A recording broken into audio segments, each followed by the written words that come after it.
สบายดีกันตอนเย็นพี่น้องมาทอดปลานำกันเด้อนี่ทอดปลากินแซ่บๆนี่จิหั่นแล้วก็จิทอดใส่น้ำมันโอ้นี่มอสกามัสกิโตโนสิทอดใส่น้ำมันแล้วก็จิทอดใส่กระเทียมนำแม่สิตัดก่อนลูกเป็นใช้พออีกแล้วเซ่ใช้พออีกแล้วเป็นตัดปลาก่อนลูกก่อนดูสิcorta ตัดปลาก่อนtaca โอ้มีนี่บ่เข้าเด้ลูกมันต้องใช้นัดแล้วมันโนปาดมีดนี่นะ ¿Qué? มีดบ่คมเลยนะมีดนี่นะ ¿Qué has dicho te? มีดบ่เข้า ¿Pero qué es eso? ลูกบ่เข้าใจ In the cuchillo no está bien อ๋อเดี๋ยวนี้ปูเปียวนัด Sí. cuchillo มีดบ่เข้าตาย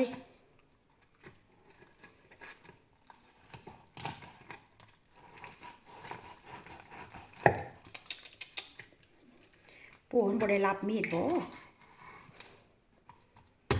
Pero ahí está, así es. ตายบาดมือนี่ซะเด้อนัด Sí. มาเด้เมีย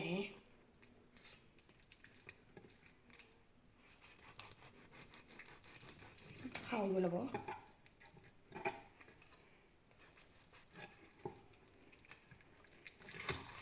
ลูกนี่ก็ยืนพุง Está Luke. ¿Cuántos son? ¿Cuántos? Y ta. ที่ซื้อมีดอีโต้มาก่อนนะยาซะ Dos en trocitos. ที่ทอดเตรียมตัวทอด Venga, échalos allí. ใส่เกลือเด้อพี่น้องทอดปลาทางนี้ใส่แค่เกลือ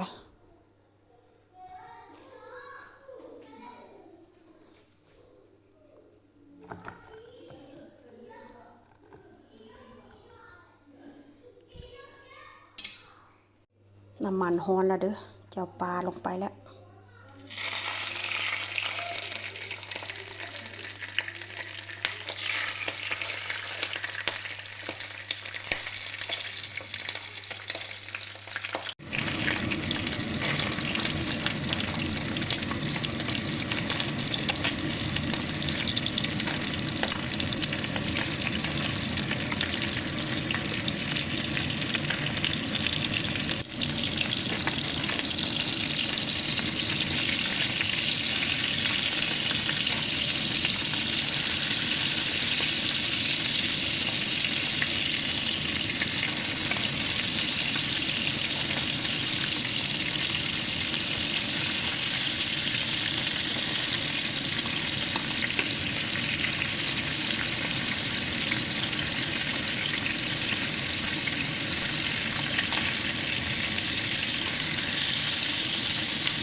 แล้วล่ะเด้อพี่น้องทอดปลา